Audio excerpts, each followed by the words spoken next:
Agora nós vamos falar um pouco sobre estatísticas. E essas estatísticas são as que eu tenho últimas, tá?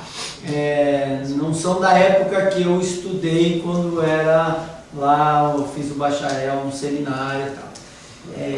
Essas estatísticas eu peguei mais recentes um pouco. Tem vídeos na internet sobre a veracidade do texto do Novo Testamento, muito legal, de pessoas que estão juntas com um homem chamado Daniel Wallace, que tem um site, um centro de pesquisa para estudos do Novo Testamento, essas siglas do site, que lá eles estudam manuscritos. E esse Daniel Wallace também trabalha com sintaxe do Novo Testamento, ele tem uma sintaxe grande, você tem lá, depois eu mostro. Ele tem uma sintaxe muito boa, das melhores que existem,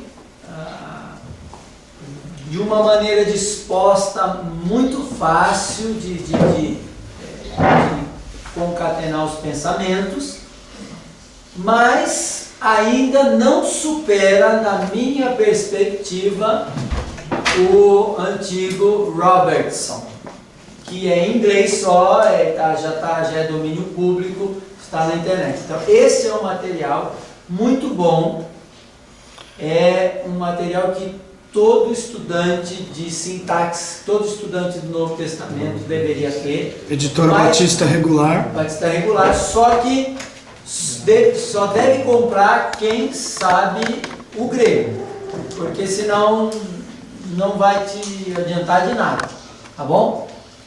Agora, aqui tem um adendo, tem um errinho ou outro aqui, eles precisam ainda fazer a crítica textual na redação, tá? Tem vários erros, mas, sinceramente, mesmo assim, ainda é um excelente, para cima de excelente texto, assim, é muito bom mesmo, muito bom. Bom, as informações então. Nós temos por volta de 5.700 manuscritos do Novo Testamento em grego, tá? Destes aí, 2.500 são lecionários, lembram que são lecionários? Tá bom? 2.200 são lecionários. Cerca de 57 manuscritos completos do Novo Testamento. Isso é sem precedentes na história, gente. Isso aqui é uma coisa que a gente faça uma pesquisa sobre escritos entre parênteses de Homero, né, porque há uma até covardia. Contestação aí se é de Homero mesmo, se não é, nada leiado demais isso aí ou não? Como é que é essa... assim, aquela latim coletânea. Se ele é épico, se ele não é, né? Eu acho que a tendência é acreditar que era de Homero, agora se ele colecionou aquilo, é uma sim. Aristóteles, realmente os escritos de Aristóteles? Tem, se eram os escritos mesmos dele, não tem uma questão dessa também? Houve também essa discussão. Tá. Mas quantos tem? Se você olhar a quantidade, você vai perceber que, gente, é um negócio absurdo. Isso mostra que o cristianismo tomou o mundo mesmo, né? E mostra o quanto Deus fez para preservar o texto. Sempre vai ficar no ar aquela questão. Por que é que ele não permitiu que os autógrafos fossem reproduzidos ou preservados Com perfeição. ou reproduzidos com perfeição. Isso aí, só no céu a gente vai ter que saber, né? Espero que isso não diminua a sua condição. E nem tem porquê, porque os problemas críticos, o percentual deles dá mais credibilidade para a escritura que a gente tem do que... Dá, mas olha só essas informações, tá? Uma grande maioria de manuscritos dos evangelhos, tá? 1942, cerca de 5% do total, 290 mais ou menos, é de fragmentos de livros.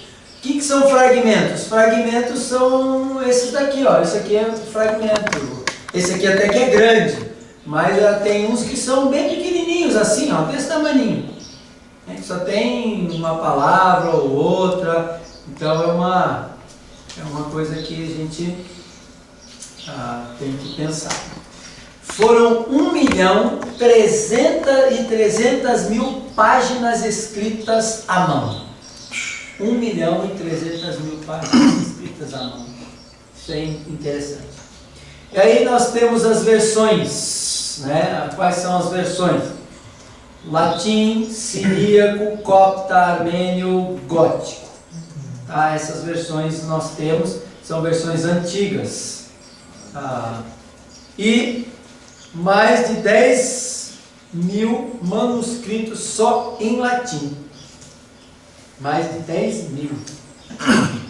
Então, em latim são versões bem antigas, lá de trás, tá? Bem ali no começo. O gótico fica onde mesmo? Os outros eu sei. O gótico... Sabe de que região é? Eu acho que é... Não vou lembrar. Não vou lembrar. Mais adiante eu tenho uma Os lista. outros eu pode ver. também vocês não lembram. Copta é do Egito, no norte da África, na verdade. Não sei se é só Egito, mas ainda tem uma igreja copta lá no Egito. Hoje em dia ainda existe. Não lembro, viu, Samuel? E aí as citações dos pais da igreja, olha só esses números. 1 milhão, cerca de 1 milhão de citações. Só de citações a gente já podia fazer o Novo Testamento, já tem quase completo, suficiente para compor o Novo Testamento. Então tem tudo. Tudo foi citado. Tudo. E aí a grande diversidade dos pais da igreja, né? Bom,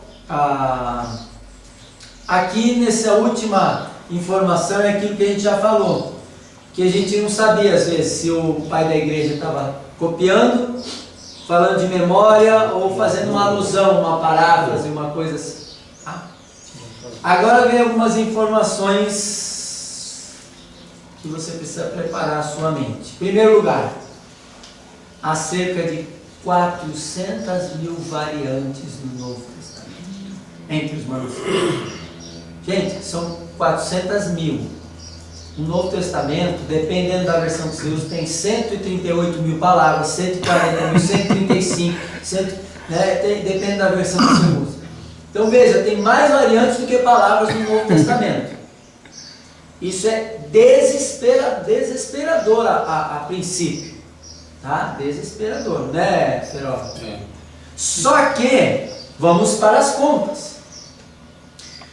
80% destas variantes são simplesmente uma questão de nimóvel. Vocês sabem o que é um nimóvel? Nimóvel é um N que ele pode estar como não estar no final de uma palavra. Isso depende de algumas regrinhas, mas depende, ele não precisa seguir a regra, não é obrigado a seguir a regra gramatical. Então, por exemplo, uma coisa assim, vou tentar dar um exemplo aqui. Você fala a palavra amor, tá? Amor. Vamos supor você chama a sua esposa de amor. Amor, amor, né? Aqueles que têm, né, Adalê? Aqueles que tem. Então, a sua esposa de amor. Amor, amor. Às vezes você chama a sua esposa de amore. Amore, amore. O que você fez aí? Colocou um Você imóvel. percebeu o quê? Um E, amore, ou amore, né? Depende de como você pronuncia. Você colocou um E. Mas as duas não são a mesma coisa. Esse ainda é um exemplo bem tosco, bem grotesco, porque não é possível isso na nossa língua. Isso é uma coisa que a gente inventa e coloca, porque vem da língua italiana, então a gente põe amor e tal, né? Mas, pelo menos na minha família de descendência italiana, então, aí, esse E, ou com E, ou sem o E, não faz diferença. 80% é isso. 80% é desse tipo, não é só de imóvel, mas é desse tipo de coisa. Que não alteraria o É, que não... Entendeu? Que não tem um problema. Qual que é o problema de você escrever? Nenhum, o cara copiou do jeito dele. Meu amore, te voglio tanto. Esse Aí já vídeo- complicou, né? Meu amore, é muito bom ter passado com você todos esses 16 anos de vida juntos. Eu te amo muito e tal. Ou você escrever, meu amor, é muito bom ter passado com você todos Ó, Darley, esses caras que tripudiam é uma coisa, né, meu? Você vê, Você cara. vê? O que é? Esses caras que ficam tripudiando durante há 16 anos. Não, mas ele vai chegar lá, ele vai chegar lá. Eu tô dando uma empurrada de vez em quando. Não, o duro é o que você vai empurrar pra ele. Ele não abriu os olhos e tal, mas- Bom, vamos lá. Tem uma lá que é. Não. Oi? É missionário, inclusive.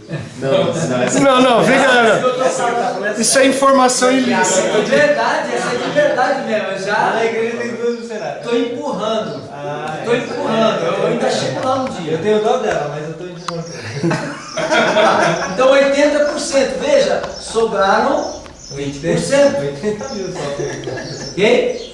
Dos 20%, 15% não alteram a nossa teologia, a nossa tradução. 15% não alteram. Então soma 80 mais 15, 95. 95. Dos 5%, 1%, dos 5% restantes, 1% tem uma significância mais forte Que muda o na sentido. exegese, que muda um sentido aqui e ali. Então nós estamos falando, na verdade, de 1%. Na prática, nós estamos falando de 1%, 99% contra 1%. Então, para vocês verem, o nosso texto é de extrema credibilidade. É de muita credibilidade. Agora, aqui é que começam as minhas questões. A gente tem Político vereador. que comer na mão dos caras, nesse sentido. Por quê? Mais ou menos 4.000 variantes esse 1%, certo? Se são 400 mil, 1%, 4.000. É bastante já. Mas o Novo Testamento, esse aqui que a gente usa, tem mais ou menos 1.400. A cada ano, a cada 2 anos, eles vão mudando. Às vezes tiram umas, acrescentam outras. Então esse texto aqui, ele vai... O aparato crítico, o que é aparato crítico para vocês que estão começando aqui? É essa parte de baixo do texto bíblico. Não é texto bíblico, a parte de cima é texto, vocês já viram o texto, né? A parte de baixo chama aparato crítico. Esse aparato ele traz as informações. Olha, nesta palavra aqui, estes textos defendem essa palavra e estes textos defendem outra palavra, ou a ausência dela, ou a combinação de palavras, tá? Então, quando eu falar de aparato crítico, é isso embaixo, é a composição de que manuscritos defendem a variante. Tá? Então, no aparato crítico, como nós temos 4.000 variantes importantes, isso já é um número que a gente não tem condições de mensurar. Por quê? Nós não temos os manuscritos. Inclusive, eu mesmo, muitas variantes aqui, que tem mais ou menos 1.400, muitas aqui eu olho e falo, isso aqui não tem nenhuma significância na tradução, não tem nenhuma mudança. É um negócio... Trocar 6 por meia dúzia. Nem precisava estar aqui. Nem precisava estar aqui. Então aí eu fico pensando. Aí eu olho para o azulzinho e vejo, tem algumas lá que não estão aqui. Tem uma naquele azulzinho que é muito importante que não estava aqui, depois eles inseriram aqui. Então é uma coisa que, infelizmente, ainda temos que comer na mãozinha daqueles que detêm as fotos dos manuscritos, porque os manuscritos ficam, ou tem pessoas que têm coleções, a maioria deles está em museus. Né? Meu filho, visitar o British Museum, é impressionante o que eles têm de justamente os nossos manuscritos. O Museu de Londres, se não me falha a memória, é lá que tem o manuscrito Aleph, a letra do alfabeto, a primeira letra do alfabeto hebraico, Que é super respeitado. que é um dos completos. Vou evitar essa palavra. Mais importantes, menos importantes, mais respeitados, menos respeitados. Melhor manuscrito. Melhor manuscrito. A visão corrigida deles é melhor que a original. Tá bom? Então, vou Esse tema evitar é isso. carregado de preconceitos, né? Então, no final, vocês mesmos vão tirar as vossas conclusões a respeito da questão. Então, nesse sentido, a gente ainda come um pouco na mão do pessoal, né? Não O tem pessoal como- vê o Aleph e já treme, fala, não, esse daqui é o texto certo. Aham. Tem um vídeo no YouTube que chama The Reliability of the New Testament Text. É a confiabilidade do texto do Novo Testamento. Esse livro traz esse vídeo, que é de um homem Wright, alguma coisa Wright, que trabalha junto com Daniel Wallace no Centro de Estudos para os Escritos do Novo Testamento. Ele também ele trouxe essas informações, muitas delas eu trouxe deles aqui. Tem um site alemão, que também é em inglês, que eles estão no processo de catalogação de todos os manuscritos existentes, já tem por volta de 4.500. Agora a minha informação deve estar já defasada, né? Porque a gente pega a informação, aí eles já devem ter mais e tal. Então, esses homens estão fazendo um trabalho excelente, de modo que a gente pode chegar ali e, se quiser, dar uma olhada. Só que, infelizmente, até hoje, nós todos esses, ou a maioria desses sites, todos que eu conheço, que tem os manuscritos, eles têm essa linha aqui, ó. Eles têm a linha do texto crítico. Então eles disponibilizam a informação que eles acham que tem que disponibilizar, né? Isso é uma tristeza, mas é assim, né? No entanto, essa informação de que 95% do Novo Testamento é assim, o original que nós temos, essa é uma informação muito velha já. Então, por ser muito velha, ela é confiável, porque já foram descobertos muitos outros manuscritos ao longo destes anos, que essa informação foi dada e ela continua sendo dada.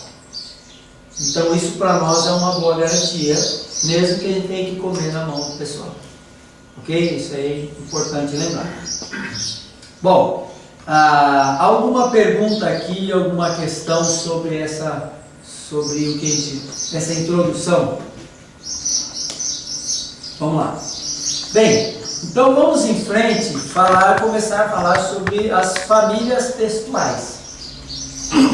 pastor Marcos, bispo de Ipona, pediu que eu falasse sobre essas famílias e pediu que eu desse definições, falasse um pouquinho a respeito do conteúdo delas e tudo mais.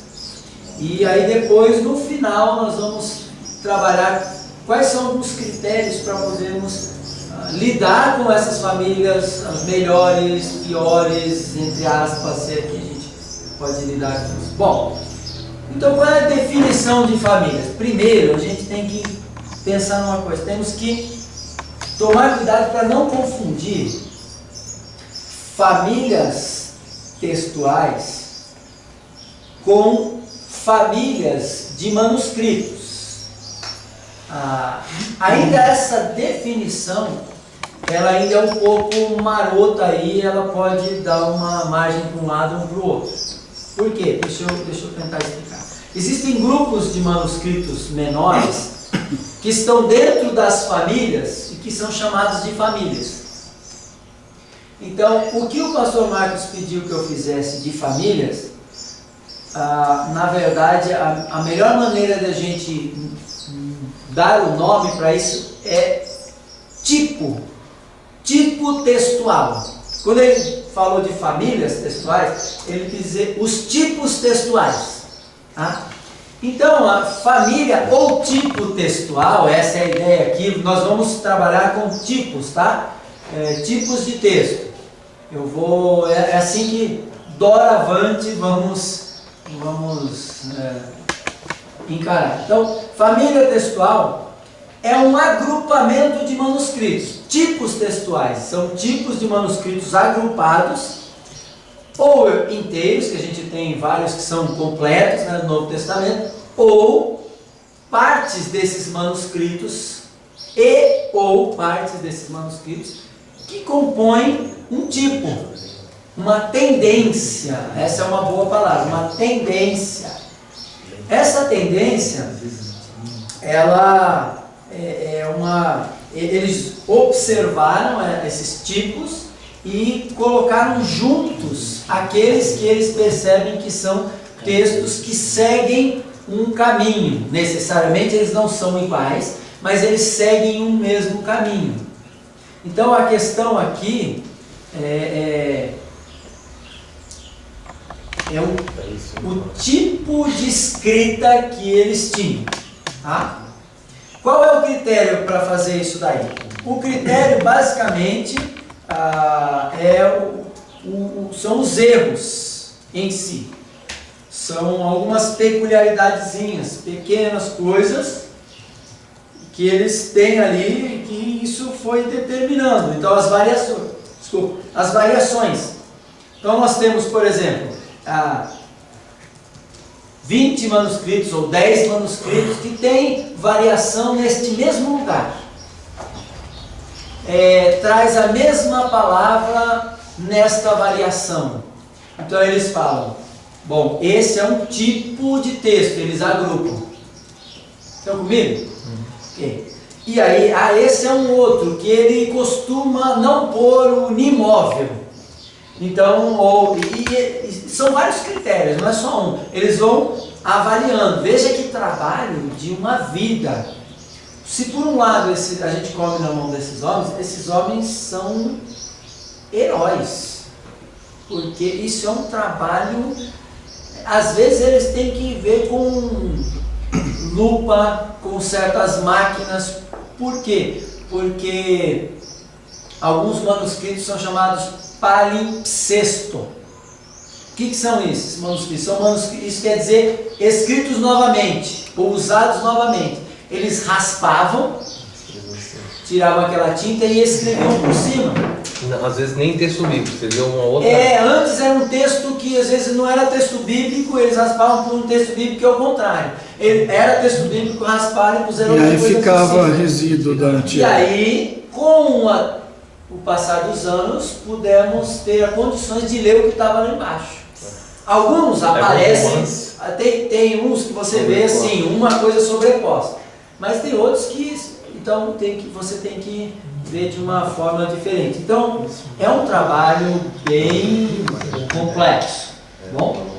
E aí, eles percebendo essas familiaridades da família, eles percebendo esses tipos de escrita, de variantes, eles começaram a agrupar. Okay? Estes homens dessa linha aqui começaram a agrupar. E era feito cópias também em cima desses textos raspados, depois sem esse tipo de rasura. Existiam cópias Todo desse- tipo de cópia era feito, João. Todo tipo. Todo tipo de cópia era feito. Quando você achava que o conteúdo lá era desnecessário, eu tinha uma coisa importante para escrever, mais importante que trabalhar, eles raspavam e escreviam em cima. Aí era pele, né? Aí por baixo com máquinas eles conseguem ver o que estava escrito. Isso se deu de alguma forma dentro dos movimentos alegrismos ou dentro Nós vamos chegar nisso aí. Aí vai entrar todo o debate. A história da formação, corrupção e transcrição cópias do texto. Essa história do texto, das cópias, é que é a maior briga. Daí vem a base dessas duas linhas, da história. Nós vamos falar um pouquinho de história. Marcelo, uma pergunta que talvez você vai entrar. Aquilo que está em colchetes, em algumas versões, fazem parte dessas variações? Normalmente eles põem algumas versões, essas versões são um pouco mais antigas, agora eles põem a notinha de rodapé, né? Que nem NVI. Aqui tal, que nem a Bíblia do século XXI, ou a trilingue, eu uso muito a trilingue. Elas fazem uma notinha ali no final tal, e dizem, olha, isso aqui não estava no texto tal, ou algumas coisas assim, nos melhores manuscritos, nos manuscritos mais importantes. Essas palavras qualitativas não devem ser usadas. Eu entendo que na crítica textual a gente tem que se usar palavras que dê condição para o estudante avaliar. Não influencia. E isso, então, não estava onde? Neste manuscrito. O estudante vai avaliar. Você falou, não está nos melhores, você falou, opa, então Quais as palavras iniciais para usar? Palavras imparciais são palavras sem adjetivo. É quase falando, estava no original. O que a gente quer informação factual. Pode ser os mais antigos, por exemplo? Pode, essa é uma informação. Essa é uma informação de verdade. De verdade. Por quê? Porque tem os manuscritos tais. Estes são mais antigos do que estes aqui, então eu posso dizer. Sujeitos a menos cópias, menos xerox. Entenderam? Então essa é a ideia. Mas quando está em colchetes, tem dois critérios, tudo depende do redator ou da editora e tal. Os critérios são: ou o tradutor colocou no ajuste da tradução aquilo que não era literal, ou é uma variante textual mesmo. Porque tem muitas vezes, tem muitas elipses no Novo Testamento. O texto grego usa muitas elipses. Uma omissão, né? Por exemplo, eu amo minha esposa. O Val também. O Val também o quê? O Val também ama a sua esposa. Percebe? Ama a sua esposa está em elipse, foi suprimido. O Novo Testamento está cheio disso. Às vezes, na língua deles e na nossa, isso é transmitido com uma maior naturalidade e fácil de entender. Às vezes, na língua deles é entendido, na nossa não é. E aí a gente tem que suprir isso na tradução, não tem jeito. Tem vezes que não tem muito disso é o verbo ser estar. O verbo ser estar muitas vezes está lá, você olha, cadê o verbo? Aqui não tem verbo.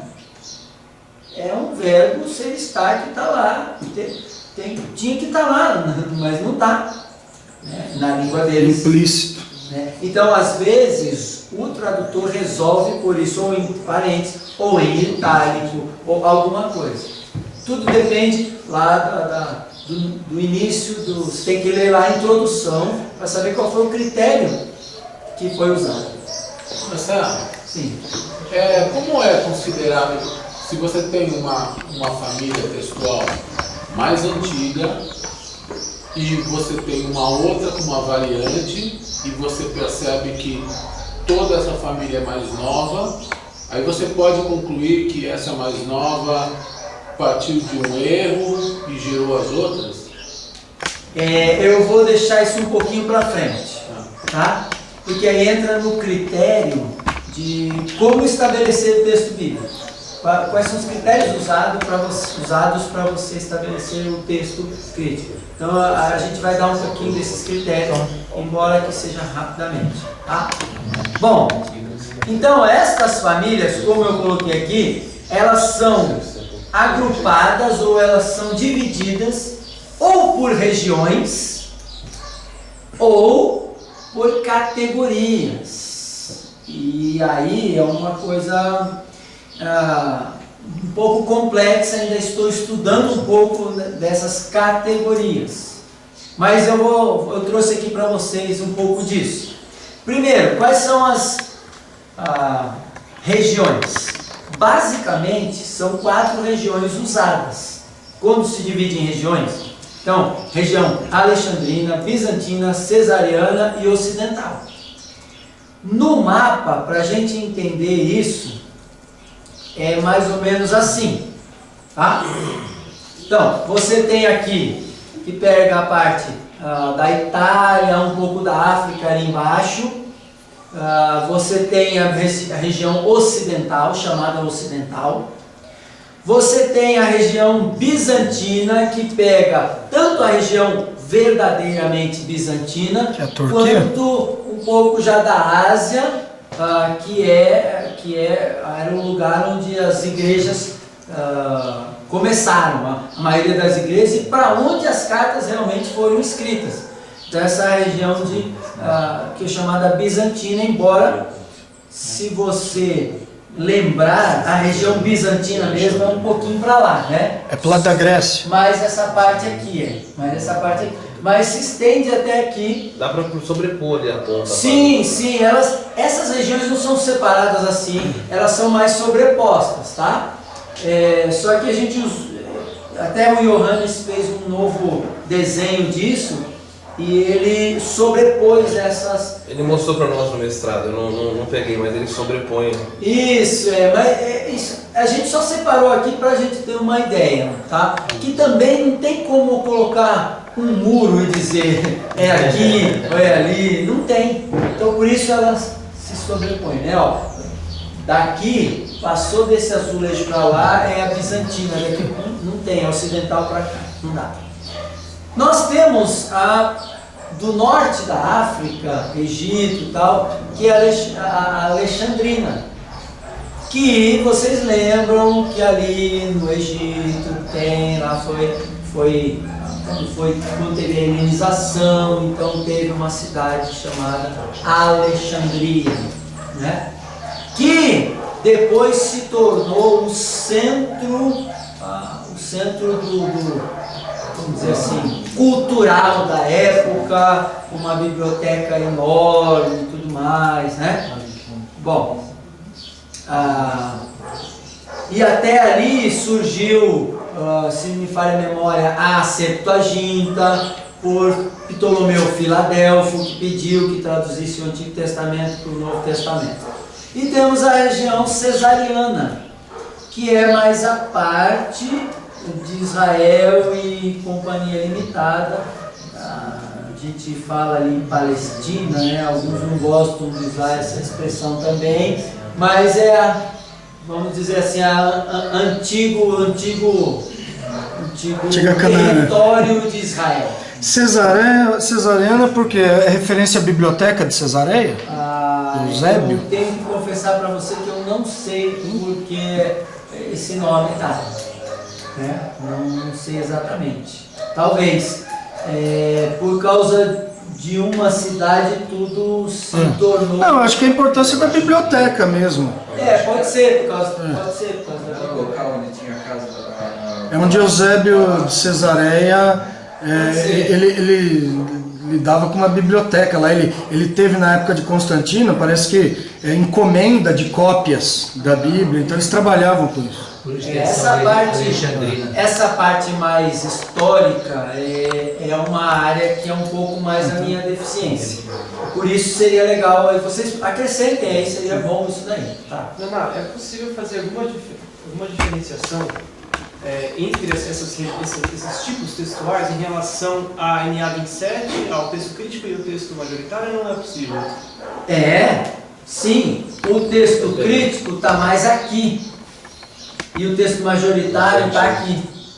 Então, bizantino, como eu te falei, o texto bizantino, quando você tem lá no The Word, no eSword, em qualquer outro programa, você tem o texto bizantino, é o texto majoritário. É lógico que pode ter uma diferença ou outra aqui por causa dos redatores, tá? Mas basicamente é o texto majoritário. Por quê? Porque é da onde tem a maioria dos manuscritos, a região bizantina. Tá? Nós temos milhares de manuscritos ali, realmente é a maioria esmagadora. E onde aconteceram praticamente os fatos. Onde os destinos das igrejas, sim. Mas também onde, não quero só jogar uma sardinha, botar uma sardinha numa brasa, né? Mas também onde houve repressão, houve perseguição, destruição de manuscritos. Ali também houve mais isso do que em outros lugares. Né? Falsificações também não? Isso aí, sim e não.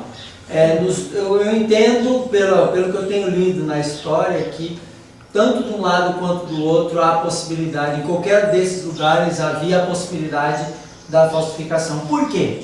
Porque a possibilidade da falsificação estava na inserção da heresia, no início da heresia. Então a heresia ajustava o texto bíblico para puxar... Tipo tradução Novo Mundo. Isso, é exatamente isso. Exatamente isso. Então essa é a tendência da heresia. Bom, agora a questão toda é o quanto isso conseguiu se propagar em cada região, é difícil determinar isso. O quanto houve a proteção de cada manuscrito de cada região, o quanto os escribas eram pessoas empenhadas em copiar o texto corretamente, o quanto a transmissão de um texto, de uma época para outra, passando o texto, a cópia, o quanto havia a verificação para trás. A gente sabe que o judeu, o Antigo Testamento, não tem tantos manuscritos assim, porque eles estavam ficando velhos e eles enterravam. Acabou, E aí eles contavam palavra por palavra, tinha a palavra do centro que eles tinha que dar certinho, se não der certo. Então tinha essa questão, toda essa logística aí, essa filosofia por trás. Então a gente tem que pensar o quanto, tem que responder essas perguntas, e muitas delas não são fáceis de responder. Tá? Mas vocês estão voltando, tá? Posso, eu vou voltar aqui. Tá. Aquilo ali é só para mostrar. Bom, então aqui nós temos por regiões. Depois nós temos a visão de Kurt Aland. Eu não sei se ele foi o pai da visão ou se ele aprendeu com alguém ou teve, não sei, eu sei que ele é o mais famoso. Em 5 categorias, ele e alguns na linha dele, que são também desta mesma linha do texto crítico, mas com uma certa vertente aí dentro dessa ideia. Tá? Então ele diz, ele coloca, ele divide, agrupa em 5 categorias. Então as 5 categorias são as seguintes. Primeiro, manuscritos de primeira linha. Percebe? Isso aqui é uma qualificação. Que sempre devem ser levados em conta quando se trata de estabelecer o texto original. Aí vem, o texto alexandrino entra aqui, bem como os papiros e os reais copiados até o 3º e 4º séculos. Ele já colocou o critério. Ele deu Já deu a deixa do critério. Ele não diz, eu não entendo essa coisa toda como região, mas eu entendo como data. O critério dele é mais data. E é válido. Que é válido. Ele colocou aqui, é um critério mais de data. Embora ele tenha um critério eclético de lidar com a crítica textual. O que é um critério eclético? É um critério que usa vários critérios. É uma maneira de... Às vezes não é só liberal, eclético é que não está fechado a uma coisa só. Nesse sentido é eclético. Mas tem a parte liberal, mas tem a parte de... por exemplo, eu sou eclético no estilo de música. Ou seja, eu ouço diversos estilos de música. O Darley torce para o eclético mineiro. Que é composto por... Vamos lá. Esta linha aqui é um pouco... Eles não chegam a ser assim, como o texto recebido, texto receptus, mas eles são muito parecidos. Para eles, não existe aí um critério ou uma série de critérios a serem observados para chegar ao texto original. Eles acreditam que é o texto majoritário e pronto. A maioria, deu a maioria, bateu e pronto. Embora, algumas vezes, eles mesmos dizem que não, eles escolhem outro. Então, já por aí, assumem um ecletismo. Com certeza. Um ecletismo como os do texto crítico, mas é um certo ecletismo, é um critério que a gente pode chamar até de ecletismo. Segunda categoria, manuscritos de qualidade especial. Veja, primeira linha, agora especial. Com influência bizantina, não é o texto bizantino. Entenda isso, é com influência bizantina. Deixa eu traduzir isso aqui para vocês. Eles colocaram o texto egípcio, entra aqui. Egípcio é da onde? De Alexandria. Da família alexandrina, vamos dizer assim, do texto, do tipo alexandrino. Mas ele colocou com influência bizantina. Por quê? Muitos textos, alguns dos textos antigos, unciais, maiúsculos, são textos que são considerados de leitura de família bizantina, do tipo bizantino. Então tem a ver com a fonte, não com a região. Só que eles são antigos. Entendi. Então, por aqui a gente vê de novo o critério dele. Embora o texto, esses textos que eu estou falando para vocês, eles acompanham também a maioria dos manuscritos, eles separam. Esse cara aqui, na minha perspectiva, ele usou, desculpa, não estou quase que julgando o coração dele, de malandragem. Por quê? Porque ele percebeu que a divisão por regiões complicava, porque há manuscritos antigos na região bizantina. Aí ele falou, opa, como é que eu lido com isso? Como é que eu pego a cereja sem... Porque a pergunta principal a pergunta principal nisso tudo aqui, como isso aqui, como isso aqui existe? Esse é o maior problema. Como que isso aqui existe? Isso aqui quer dizer a maioria dos manuscritos. Como que isso aqui veio a existir? E aí, uma vez que você tem isso aqui, que é o texto bizantino majoritário, com leituras mais recentes, você tem alguns unciais que são leituras maiúsculas, que são antigos, do 4º século, 5º século, e esse aqui está lá, 10º, 9º, 10º. Estão inseridos dentro dessa Há uma lacuna aqui. Então, como isso aqui existiu, será que isso aqui é fruto... Eu posso jogar isso aqui lá para a antiguidade também? Ou não? Então, eles não conseguem responder essa pergunta. Muito bem, então esse aqui, na minha perspectiva, diz o seguinte: com influência bizantina. Ele resolve. Certo? Então aqui já está resolvendo um pouco mais. Ele está resolvendo uma questão de data, porque a gente já percebeu que a questão dele é de data, porque ele colocou papiros do 3º e 4º séculos, papiros e unciais do 3º e 4º século. Então, 3º e 4º século, tem alguma coisa de 3º e 4º século que remete a isso aqui? Tem. Então, mas como eu desamarro isso daqueles lá?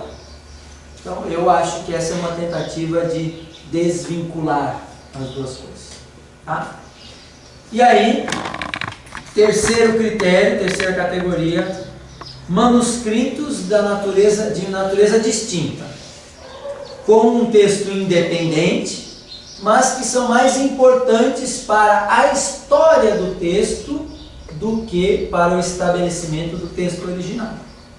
E aí entra aqui aquelas famílias que estão dentro de famílias, que eu falei para você. Família 1, família 13, que são as famílias mais conhecidas, que tem um grupinho pequeno de manuscritos.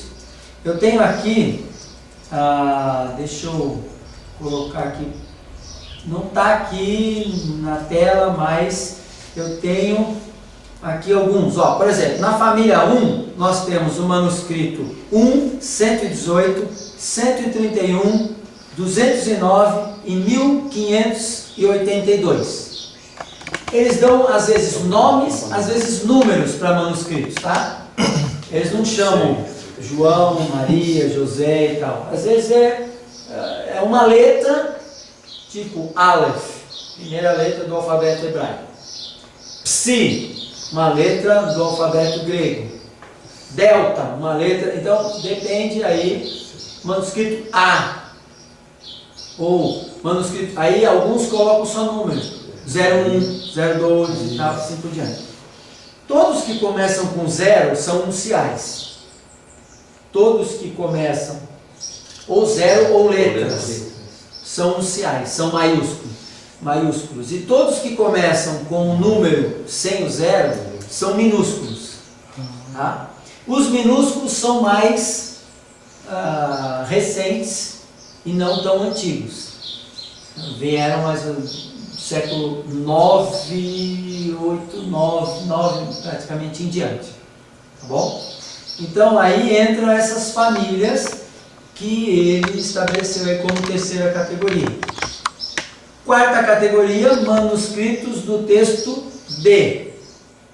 Eu não consegui discernir exatamente o que é isso, tenho procurado uma explicação disso, ainda não encontrei, mas é do texto ocidental. A gente vai ler na história dos textos, um pouco do panorama da história dos textos, eles vão falar do texto, a gente vai falar sobre o texto ocidental, tá bom? Mas essa aqui é uma categoria que ele estabeleceu como quarta categoria. E aí, bom, vamos pensar aqui. Se a terceira categoria em diante, ele já diz o quê? São importantes para a história do texto, não... Já tira o peso dele na crítica. Do 3 para baixo, ele não usa. Tá? Do 3 para baixo não pode ser usado para o... Só no trabalho acadêmico, não na prática do... Justamente onde vai estar o bizantino, ele já coloca lá, coloca. Deixa aí, mas... Percebe que já há uma tendência aqui... Nem mesmo. Ele fez a opção dele. Já fez.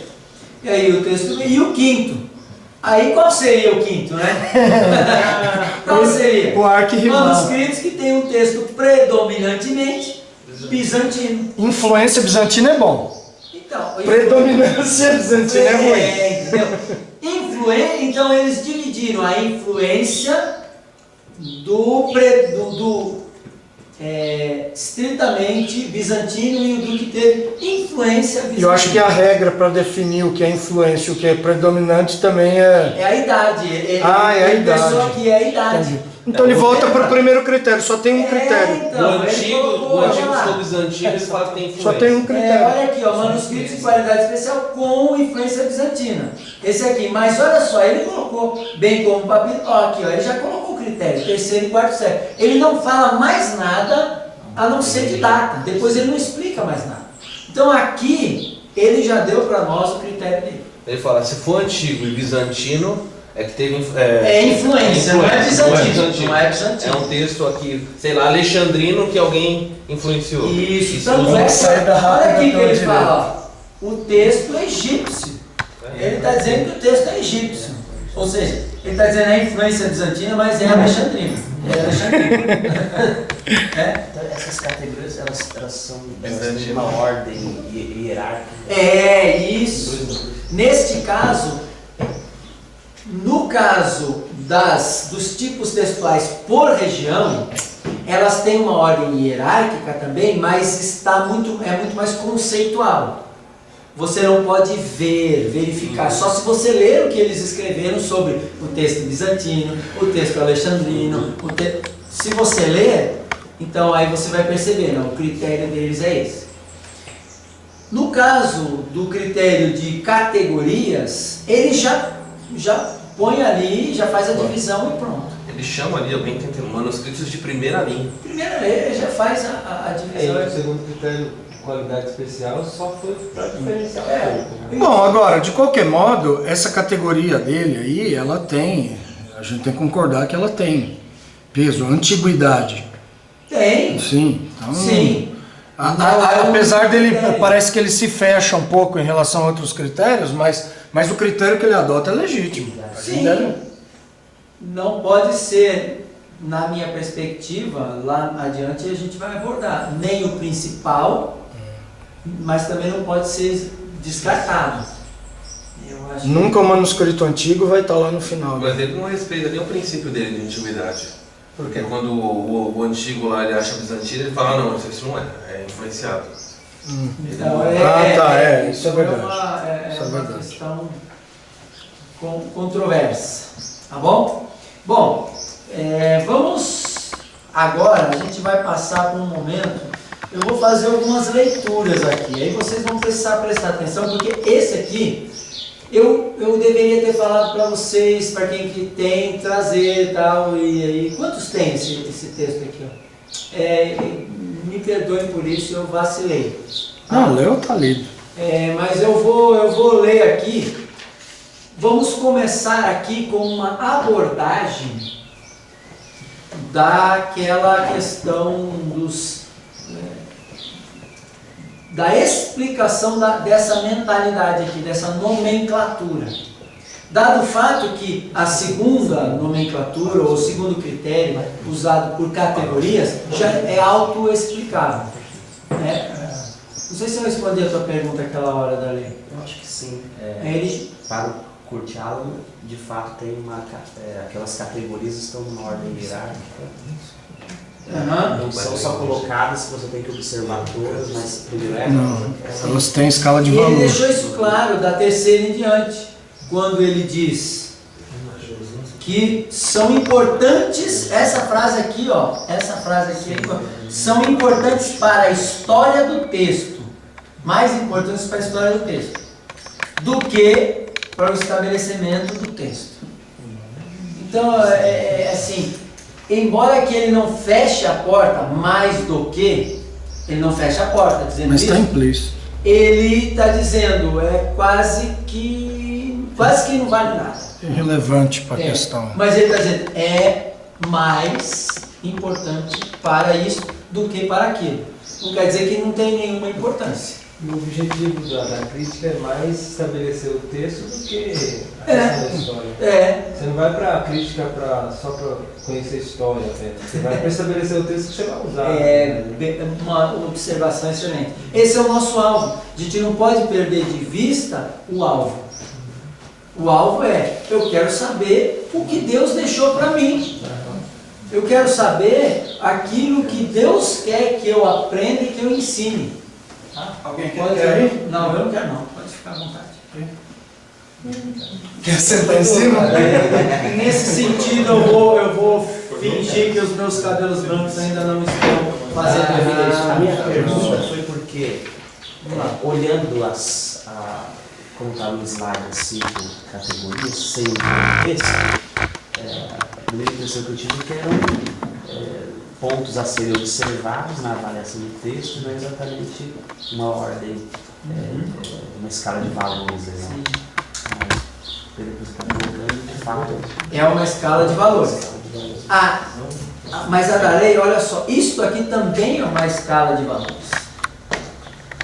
Nós vamos perceber isso agora. Certo. Isto também é uma escala de valores. O mesmo texto majoritário vai dar preferência pelos que aparecem, O setor bizantino, né? O setor bizantino ali, mas vai levar em conta em alguma medida os manuscritos de outras regiões?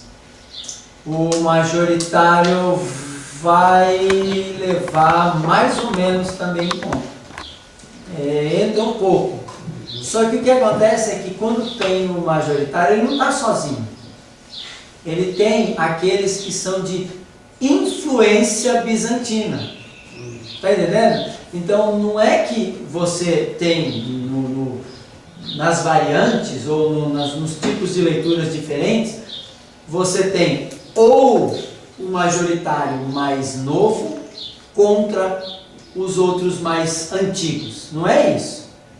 Você tem majoritário, junto com eles, alguns mais antigos. Então aí entra aquela questão da categoria 3, que ele fala de categoria 2, desculpa, de influência bizantina. Deu para entender isso? Influência, ele descaradamente está dizendo assim, alteração.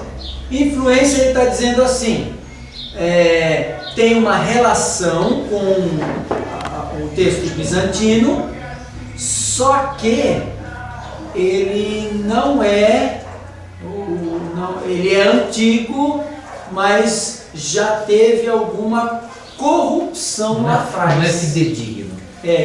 Porque o texto bate com o bizantino, então alguém mexeu no texto para ficar igual. Em algumas partes, por isso que ele fala influência, porque algumas partes eles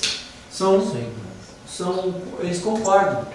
Na verdade, em várias partes, todos eles concordam demais. Nós temos muitas, se nós tirarmos essas pequenas variantes que são do amor e do amor, eles concordam demais, tá? Vamos lá. Então, olha só, vamos pensar aqui, nesses critérios aqui, tá? Neste livro aqui, o capítulo 3, é importante ler a história do texto. E neste livro aqui também nós temos a história do texto bíblico, tá? A história do texto. Todos eles têm tem capítulos para isso. Por quê? Porque este é um capítulo de suma importância na decisão dessa questão aqui, de como você vai olhar o texto bíblico, como você vai decidir qual é o texto original. Tá? Então, vamos lidar com esse aqui primeiro. E se você quiser, todos já baixaram o arquivo?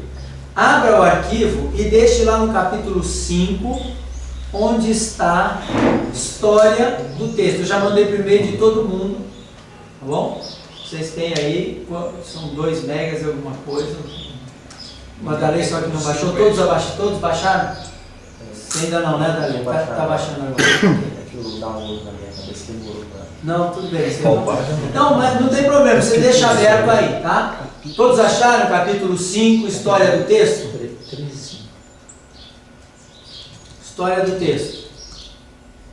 Capítulo 5, página 64, que não é a página, é a numeração da página, não é a página em si, porque o número de páginas começa lá na capa, né? Tá bom? Então vamos lá, vamos começar com o Paroski, Crítica Textual do Novo Testamento, que é da visão crítica, do texto crítico. Tá bom? Então vamos começar já um pouquinho, que é muito importante, esse pano de fundo que ele dá sobre as cópias, o início das cópias. Ok? Ele diz assim, é bom que você guarde aqui pra gente, que você fixe bem em mim, para você poder pegar algumas coisas e a gente discutir, porque você não tem esse texto aí. Então, nos primórdios do cristianismo, quando sob intensa oposição, tanto judaica quanto romana, os livros do Novo Testamento, incluindo-se os autógrafos, então aqui ele já está falando de cópias de autógrafos, nem sempre puderam ser preparados em circunstâncias muito favoráveis. Nesse sentido, ele tem razão, porque as circunstâncias eram tanto pessoais, quanto pressões externas, quanto até circunstâncias da própria vida. Então, nós tínhamos papel, caneta, luminosidade, capacidade da língua. Vocês lembram? Nós temos que lembrar que foi uma bênção de Deus a língua grega, mas ao mesmo tempo era a segunda língua ou terceira da maioria deles. Temos que Não lembrar era isso. a primeira Não que ele era a dominava. primeira. Normalmente não era a primeira. Normalmente não era a primeira, exceto de algumas regiões. Tá? Bom, e aí tem as pressões, tem as perseguições, tem todo tipo de coisa aqui. Bom, e aí ele começa falando um pouco de que Lucas foi uma pessoa que fez uma acurada investigação e tal. Todos eles falam sobre isso. É importante lembrar, isso é importante. Isso já começa a mostrar para nós a maneira como as pessoas, ou pelo menos os escritores do Novo Testamento, entendiam os próprios escritos como alguma coisa muito importante, essencial. Sim. Marcelo, aí no livro ele fala trata sobre a fonte Q, ele fala dos evangelhos. Isso aqui não é, a fonte Q não entra tanto nessa questão aqui, porque é uma opção, é um critério usado para resolver o problema sinótico. Já digo de antemão, não acredito eu na fonte Q. Tá bom? Mas é um critério. A fonte Q é uma suposta fonte que nunca foi provada. Só que o que acontece é o que gerou a escrita, tal, vem antes disso. Vem mais com bibliologia. A fonte Q vem antes dos autógrafos. Por isso que nunca nem foi provada, é uma suposição. Não existiu. Não existe a fonte Q. Não existe isso, tá? Então é antes do texto bíblico propriamente dito. O fulano usou não sei o que lá para compor o seu evangelho. Não, a nossa história começa do autógrafo. Essa é a questão. Então aí ele vem abordando a ideia da inspiração e tudo mais, né? Mas aí ele fala algumas coisas interessantes aqui. Olha só, é certo que em dadas ocasiões, tanto Paulo quanto João, além de Pedro, utilizaram-se de secretários ou assistentes. Joia, normal, os amanuenses, a gente sabe disso, está lá no próprio texto bíblico. Aqui eu escrevi de meu próprio punho e tal, tudo bem. Né? E a gente vê Pedro mudando de uma epístola para outra, o estilo mudo e tal, mudou o amanuense, provavelmente. Contudo, é bem pouco provável que se tratassem de escribas e redatores profissionais. até posso concordar com isso, mas aqui já começa uma mentalidade. A mentalidade que eu comecei a questionar a partir do momento que o pastor Marcos me pediu para falar sobre isso, que eu comecei a estudar mais. Que era o que eu aprendi lá, nós aprendemos lá na crítica textual. Os escribas eram um pouco relaxados, não tinham tanta precisão e tal. Precisamos estudar sobre isso, tá? Então aqui ele já começa a raciocinar sobre isso. A situação das primeiras cópias certamente não foi muito diversa. Olha aqui, percebe? Aqui ele está falando, não eram escribas ou redatores profissionais. Nas primeiras cópias não tinham uma situação diferente. Então aqui ele já está mostrando que ele está introduzindo a ideia de que não havia uma dedicação igual ao do Antigo Testamento, ou uma dedicação de coração para copiar o texto bíblico como a palavra de Deus, que eu não posso errar não posso nem fazer uma letra diferente, porque se o outro entender a minha caligrafia ou cacografia, né, porque já não seria caligrafia, que a gente não entende, é cacografia. Aí, se a pessoa não entender, aí então a pessoa fazia lá direitinho, né, bonitinho. Ele começa a inserir essas ideias. Então, olha só, ele começa a falar aqui. Em sua pobreza e diante da necessidade de reproduzir os escritos apostólicos, tanto pela pouca durabilidade do papiro, quanto pela rápida expansão do cristianismo, isso é uma questão verdadeira, não é igual hoje. O texto, a folha que nós temos, são folhas de muito boa qualidade. Se você imprime em uma impressora laser, você molha e seca e está lá ainda. Se for já de tinta, ela dá uma borracha. Mas naquela época não era assim, né? Você pode deixar uma folha lá fora, tomou a chuva e tal. Se você deixar no sol, ela fica torta e tal, mas dá para ler legalzinho. Naquela época você mexe um pouco e tal, a coisa desgastava rápido. O cristianismo expandindo, crescendo. As igrejas precisam de texto bíblico, precisam das cartas, precisam dos evangelhos. Então precisam, porque era costume a leitura bíblica. Isso aqui é uma coisa que a gente tem que resgatar também nas igrejas.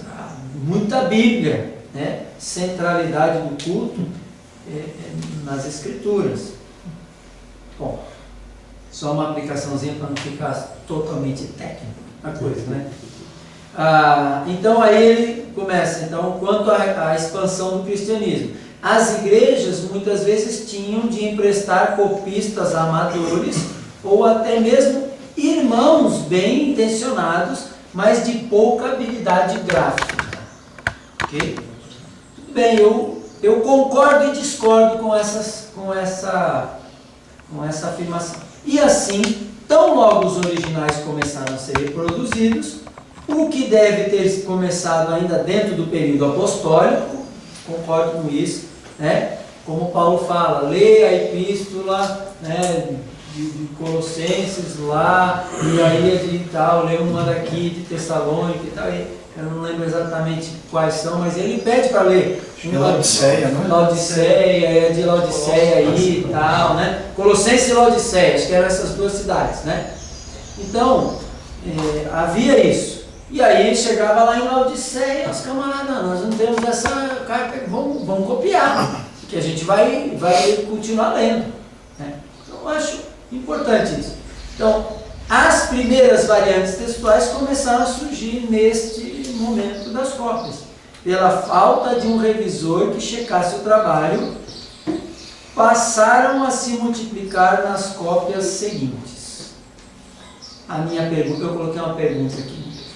Como ele sabe isso? Mesmo com os originais perto, ele acabou de dizer é que isso começou mesmo na era apostólica. Mesmo com os originais perto, eles não teriam condições de verificação? Eu duvido. A questão é, eles teriam esse interesse ou a noção? Isso, aí Esse entra que é a o problema. pergunta. Eles teriam um interesse? Essa é uma pergunta legítima.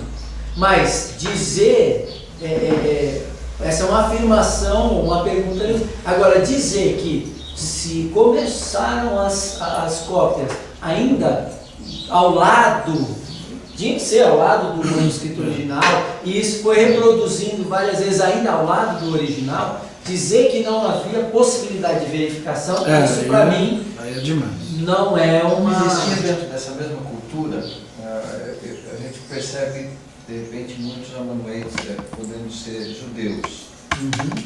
Eles não tinham esse mesmo zelo, esse mesmo cuidado em relação àquilo que de alguma forma eles tinham proposto nas cópias do Antigo Testamento. Quer dizer, talvez o aspecto desse cuidado não dava algumas garantias disso que está falando, de repente observar ou de repente comparar, buscar realmente confirmar aquilo que estava sendo feito. Isso tem que ser provado. É aí que é o problema. Isso tem que ser provado.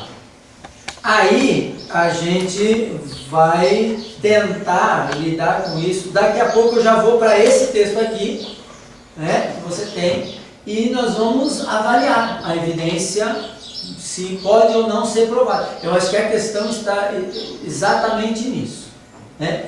Eles tinham essa disposição, essa disposição veio do Antigo Testamento, dos mesmos irmãos. Talvez até essa compreensão dela como palavra de Deus e não como a carta do cara que a gente conhece, isso tenha crescido com o tempo.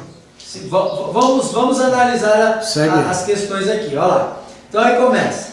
Outra fonte de divergências textuais era o descuido na exatidão literal.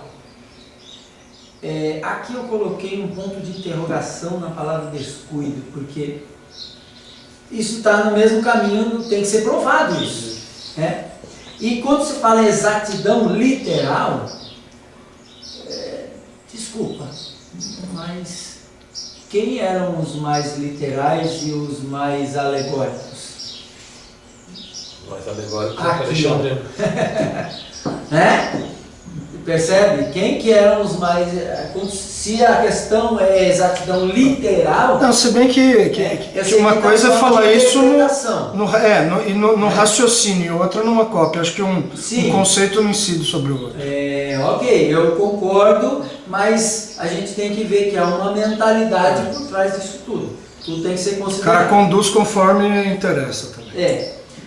Os cristãos primitivos, a começar com os apóstolos e evangelistas, ao citarem o Antigo Testamento, não mostraram a mesma veneração da letra do texto bíblico que prevalecia entre os judeus. Mas eram judeus que fizeram essas citações. Sabe que eu ainda não estou tão bom nisso quanto, assim, eu não estou tão apto nisso, mas o Thomas vai poder me ajudar, quem é mais do Antigo Testamento aqui. Quando há um estudo das citações do Antigo Testamento no Novo, há aí uma dificuldade muito grande de avaliação. E aí alguns chegam ao ponto de dizer isso que ele disse. Há uma liberalidade muito grande na citação do texto bíblico. Outros, tem até um artigo na Vox Scripturae do Carlos, e até ele deve lidar com isso no mestrado, que ele mostra que não era bem assim, mas que os próprios autores do Novo Testamento muitas vezes não entenderam a citação do jeito que nós entendemos que é a citação. não trataram a citação do jeito como a gente entende, trata como citação. E aí a gente pensa que é mais liberal por causa disso. Mas, O problema verdade, é quando a não gente quer encontrar uma regra só para todos os usos. Isso, eu Aí acho que complica. obrigado, Tom. Quando a gente quer encontrar uma regra para todos os usos, não tem Aí jeito. a gente tem que forçar num lugar ou no outro. Não tem jeito. Bom, então aqui a gente está percebendo uma visão, né? E o que o Thomas acabou de dizer foi o que eu escrevi aqui do lado. Eu coloquei, eles eram judeus. Eu escrevi aqui do ladinho. Eles eram judeus, né? Como judeus, mas eles eram judeus. Ok? Bom, pensando nisso,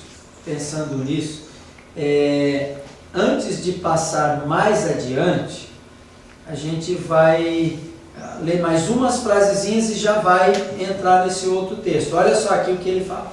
A partir do final do século I, autores como Clemente, Inácio, Policarpo e outros pais apostólicos já passam a demonstrar a grande reverência com que os livros do Novo Testamento eram tidos na igreja primitiva. Isso não é uma contradição para você?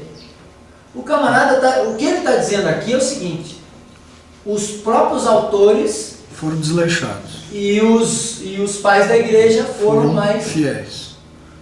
Sabe? Então, aqui eu até coloquei, esse fato não se harmoniza com o chamado descuido.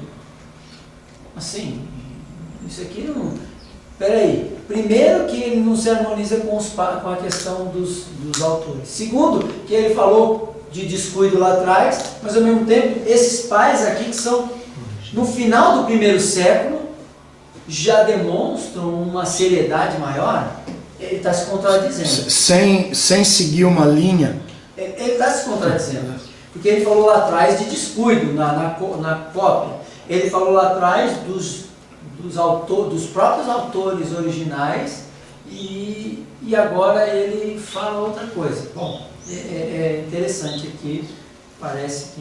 Ele falou, aí começa a provar, vou falar algumas coisas. Os primeiros concílios eclesiásticos a classificar os livros canônicos, né? Realizaram-se ambos no norte da África. Essa é uma informação que ele começa a dar. Então ele coloca em Hipona Régia, em 393, em Cartago, em 397. O que esses concílios fizeram, todavia, não foi impor algo novo às comunidades cristãs, mas apenas codificar o que já era prática geral das comunidades. Tudo bem. Mas o que ele está fazendo aqui? Ele está descendo e dizendo, é aqui, estou caminhando para cá, a ideia mais correta. Outra parte aqui. Em meio ao calor das heresias que fervilhavam nos primeiros tempos do cristianismo, certas palavras ou expressões que puderam dar ensejo a más interpretações, muitas vezes eram deliberadamente evitadas na cópia. Se vai dar margem, então vamos tirar. Isso já arranca dos copistas o zelo. Então, por um lado ele fala que eles eram zelosos num momento, antes não eram, agora já não são mais. E mesmo porque isso aí não geraria uma variante textual, mas uma edição de um texto inteiro. Sim. Não, até geraria uma variante, dependendo... De uma palavra. E dependendo da região. Então, nessa região tem uma heresia, ele... Muda uma palavra. Mudou uma coisa aqui, mas na outra região aquela heresia não chegou. Então, quando comparar, então, é uma variante em si. Tá? Então, ele fala, muitas vezes, interpretações, muitas vezes eram deliberadamente evitadas para que a verdade pudesse ser salvaguardada.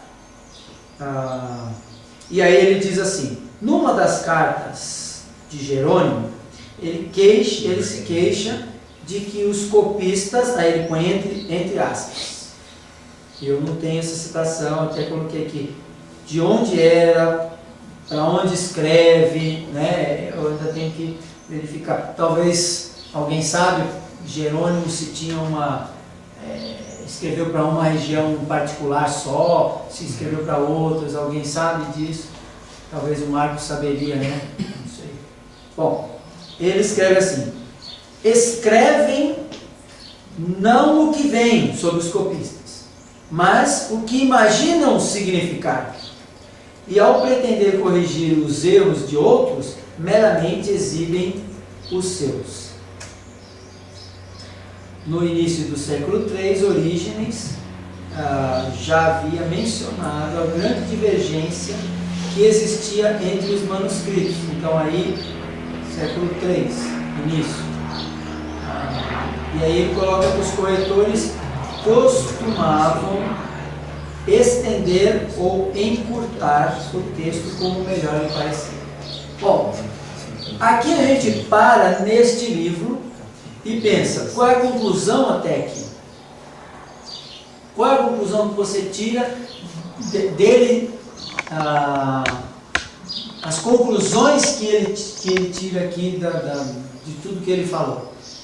Primeiro, está claro para nós temos mais de 5.000 manuscritos, ele está dizendo, houve um problema logo no começo, de transcrição aí, de cópia. Não eram imparciais, Não, nós vamos pensar no problema. Esse problema é fato, todos eles têm que lidar com o problema. Agora, onde é que estavam os problemas? Aí vem as implicações. Onde é que eles estavam na mentalidade dele? Tem duas áreas. Quais eram? Descuido. Os amanuenses, o descuido, ok? E as soluções para problemas locais. As heresias, ok? Então, estamos pensando no descuido e nas heresias. Eu não li aqui, mas nesse sentido também tem as próprias pessoas que pegavam o texto e copiavam e mudavam por causa da sua heresia. Então, ele colocou duas possibilidades. Que nem Marcião que editou aqui. Com a tesoura. Ele tem duas possibilidades aqui nas heresias. Uma é os o ortodoxo protegendo e o herege alterando. Mas aproveitando a carona, Constantino, Cartago foi depois dele. Já pode ser alguma falsificação ou uma complementação de uma heresia influenciada por isso? Acho que sim, pode ser. Quando Constantino estabeleceu o cristianismo como uma religião aceita e tal, isso até ajudou a propagação do texto bíblico, porque já não era mais perseguido. Tem citações de que os textos bíblicos eram queimados em praça pública. Tem. Mas com o advento Constantino, edito de Milão, né? Constantino 313, com esse advento havia liberdade, porque os cristãos começaram a receber os seus bens de volta, pessoas que saquearam e tal, eles começaram a ter a liberdade, então eles podiam propagar. Com isso é uma faca de dois gumes, pode propagar o texto bom ou o texto ruim. Tá bom? Muito bem. Então essa é uma faca de dois gumes. Agora, vamos pensar um pouco em observações de Pickering com relação a esse início também. Tá? Com relação a esse início. Então aqui vamos começar numa citação aqui. Tá? Vocês têm aí, primeira história do texto, já tem uma citação logo de cara. Tá bom? Eu vou pedir que alguém leia bem alto aí a citação, eu vou parando você aqui ali. Vamos lá. Todos acharam a citação? Eu estou acompanhando a Página Duval. 64, na citação.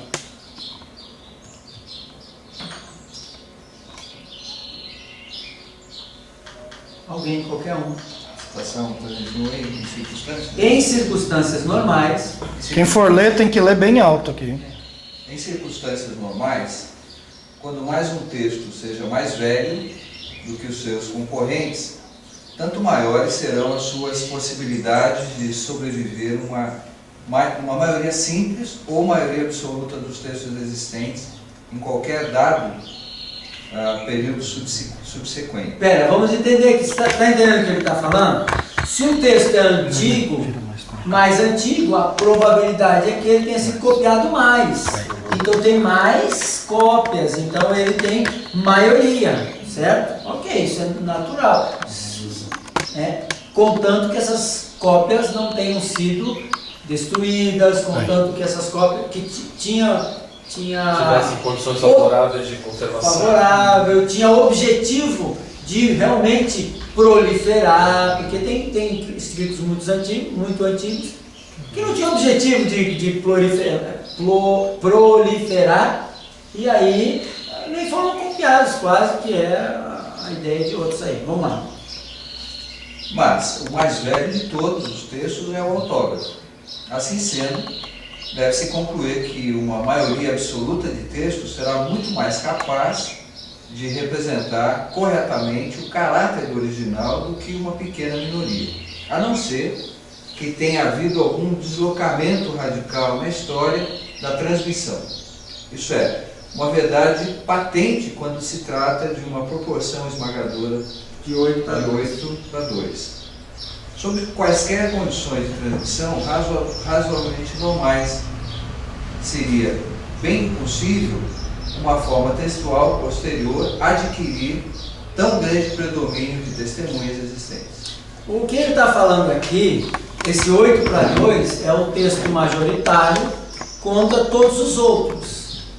Todos os outros quer dizer não só alexandrinos, mas todos eles. Quer você divida por regiões, quer não. Mas é maioria contra os outros. Okay? E aí ele está falando que em condições normais, circunstâncias normais, com objetivos, com propósitos, dedicação e tal, a normalidade seria ter um monte de cópia do texto original fiel. Bom, essa questão é uma questão que pode ser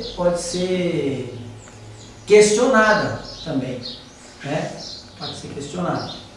Mas tudo vai depender da dedicação que os copistas tinham ou não. Okay? Tá meio monótono aqui, né? Não, é que eu passei a noite sem dormir mesmo. Eu também quase. Eu resisti. Mas é que eu tô aqui, né? Então não tem jeito. Já está começando a dar dor no estômago dele. Vamos lá. Então, olha só. Vamos pensar aqui, ó. Os escritos do Novo Testamento foram reconhecidos. E aí é uma das questões que precisa ser lidada, né? Então, críticos naturalistas gostam de presumir que os escritos do Novo Testamento não eram reconhecidos como escritura quando primeiro apareceram. E assim, através do descuido resultante na transcrição, o texto ficou confuso e a redação original ficou perdida. Isso aconteceu desde o início. Tá? Bom, essa é uma visão, mas nós estamos começando a falar sobre, não sobre tanto a crítica, mas é um pano de fundo que vai nos ajudar. É sobre cânon aqui, cânon, né? Canonicidade. Você tem toda uma pressão judaica. Sim. Aqui é uma questão se o texto é inspirado ou não.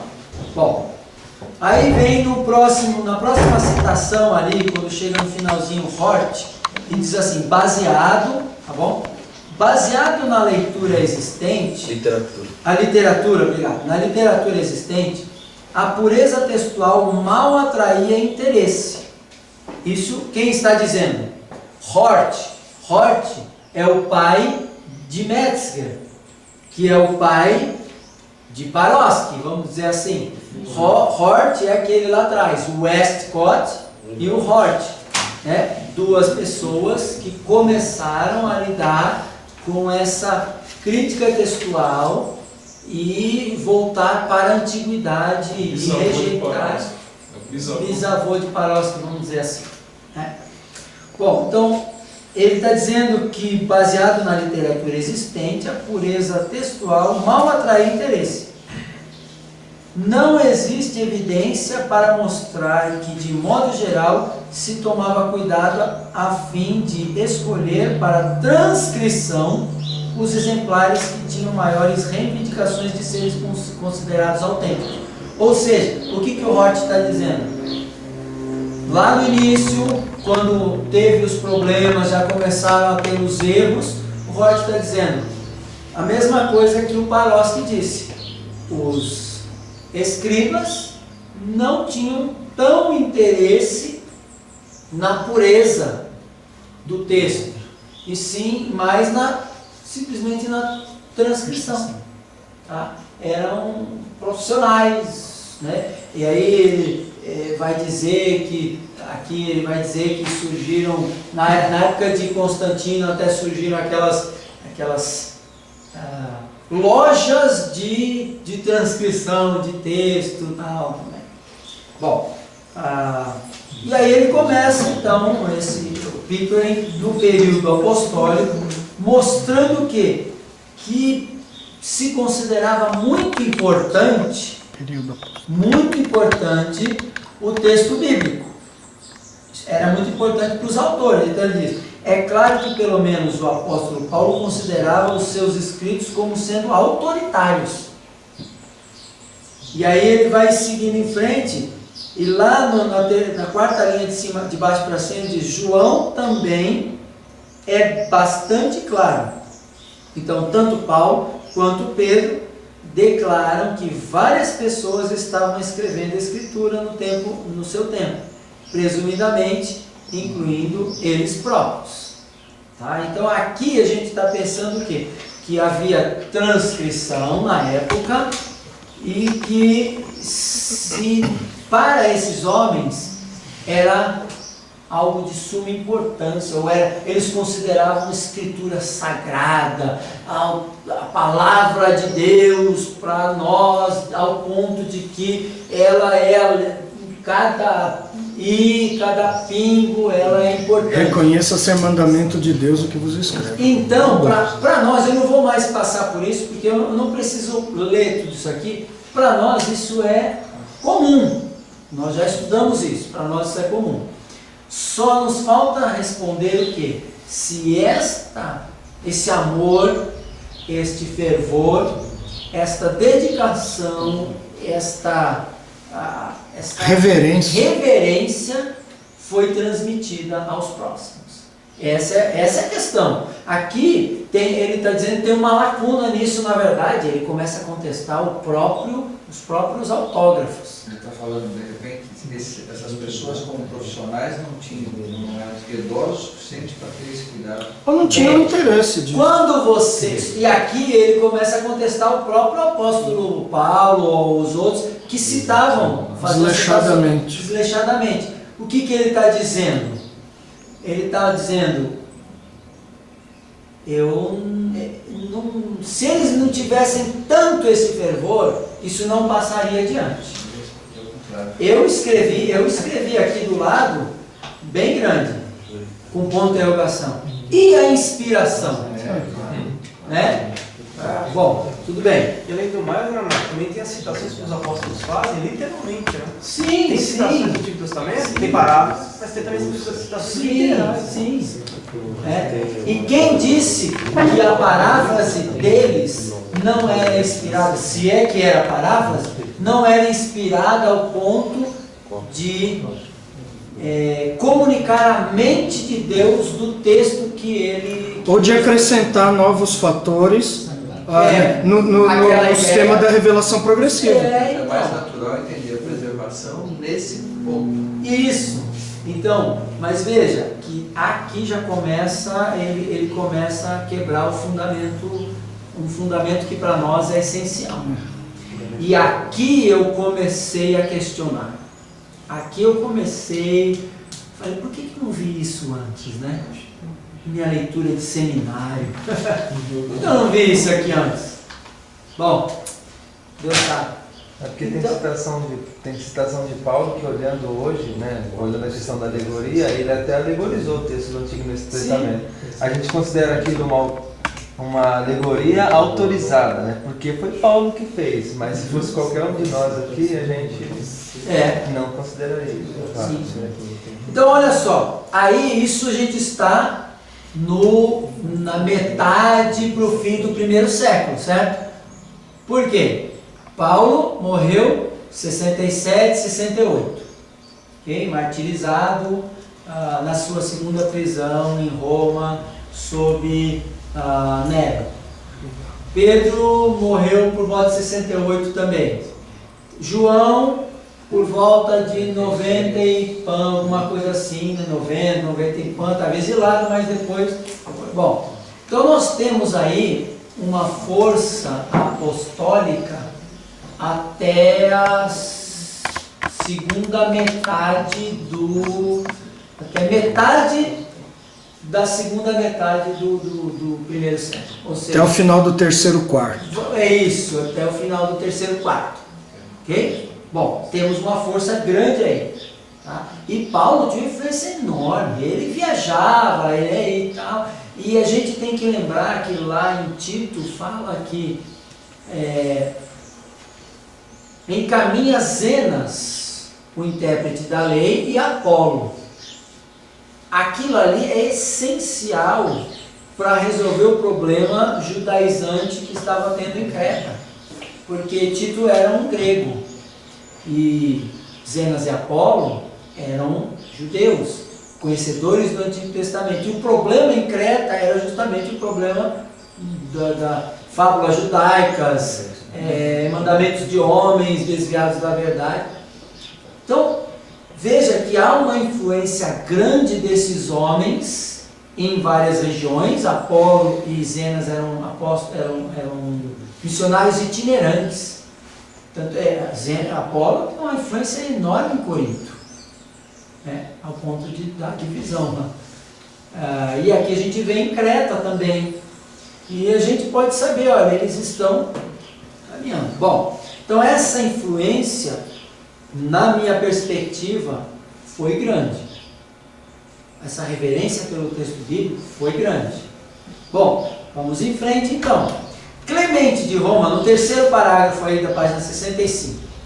Clemente de Roma, cuja primeira epístola aos Coríntios comumente é datada cerca de 96, olha, estamos no primeiro século ainda, 96, fez amplo uso das Escrituras, apelando para a sua autoridade, e colocou o material do Novo Testamento lado a lado com o Velho Testamento. Isso aqui mostra para nós o quê? Começou, a influência dos apóstolos estava nos pais da igreja, foi passando para os pais da igreja, que o zelo deles pela Bíblia. No 4º parágrafo, a epístola de Barnabé, datada de entre 70 e 135, vamos jogar um pouquinho depois, tá? Vamos jogar no segundo século começo aí. Diz em 4:14, vamos ter cuidado como está escrito, para que não se ache entre nós que muitos sejam chamados e poucos escolhidos. Ele está falando do quê? Ele está citando uma coisa do Novo Testamento, né? Mas aí ele aplicou isso ao quê? Ao cuidado com as Escrituras. Isso mostra para nós também que escritos externos ao Novo Testamento estavam surgindo, mas eles também, esses homens que escreviam algumas cartas, que eram crentes de verdade, dedicados, e que foram seguidores dos apóstolos e deram continuidade na doutrina dos apóstolos, esses homens, eles estavam reproduzindo esse desejo e esse fervor pelo texto bíblico. Porque ele alerta aqui, cuidado, vamos ter cuidado, como está escrito para que não se ache que nós, muitos, são chamados e poucos escolhidos. Bom, Cuidado de dizer que alguns não estavam isso autorizados. aí é uma interpretação que pode ser dúbia até aqui, nesse caso. Tá? Mas há essa possibilidade. A gente tem que somar algumas coisas aqui. Vamos em frente. No próximo parágrafo, o autor, fosse quem fosse, claramente reivindica a autoria divina para esta citação que parece ser de 2 Pedro 3:8. Em outras palavras, aqui 2 Pedro é considerada escritura. Isso é o que ele já vem dizendo, né? Tanto quanto Mateus e Romanos.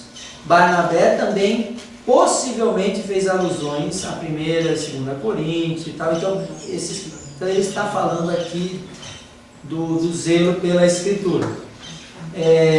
Será que eu posso terminar? Manda. Não vai dar não.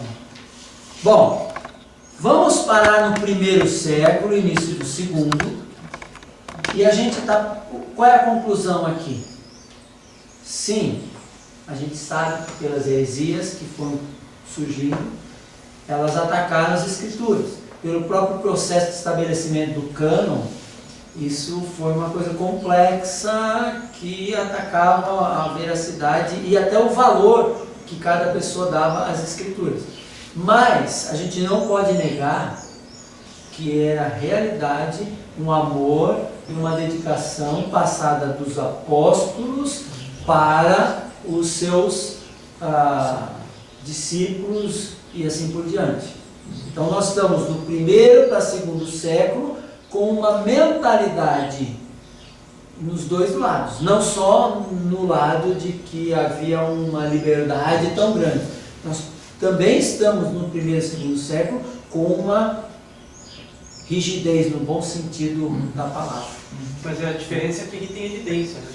Na segunda parte. Então, aqui, essa foi uma boa observação, Aqui, esse cara começa a registrar, porque contra registros não há argumentos. Este aqui registra um pouco também, tá? Esse aqui também registra. Eu não li inteiro, mas deixa eu só ler uma coisa aqui para vocês. Num saltério copiado por eu vou adiantar um pouquinho, mas num saltério copiado por um desses escribas no ano de 862, ele diz assim: Helios toi grapsanti Kyrie, ou seja, misericórdia para aquele que escreveu esse saltério, né? Senhor, no finalzinho, Senhor, Sofia tois anagnoskousi, sabedoria para aqueles que leem, Haris tois akousi, graça para aqueles que ouvem, soteria tois kektemenos, amém, sabedoria para Salvação. soteria, saudação para Salvação. Você falei de novo? Você falou saudação. O Espírito da salvação. Estou com o espírito da saúde você. Foi bom para acordar.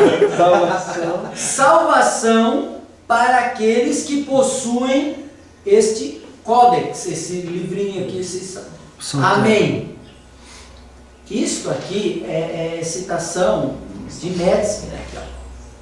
Tá? Isto para mim mostra que havia um zelo muito grande e uma preocupação de que este texto causasse, vindo do Senhor, causasse uma influência da parte do Senhor, seja qual for a condição daquele que estivesse ali, o proprietário, o leitor, o ouvinte e o que escreveu. ele estava rogando para ele as bênçãos de Deus e para os outros. E possivelmente não era judeu. É possível, está escrevendo muito bem o grego. Isso aqui é um grego muito bem escritinho. Gente, eu quero terminar essa parte aqui mostrando para vocês que havia uma seriedade com o texto bíblico. Não era assim, como nós aprendemos. Nós não aprendemos assim, que era um pouco de desleixo. O desleixo havia, mas não era só desleixo. Há mais informações aqui nesse meio que não podem ser omitidas. Tá? Isso é muito importante.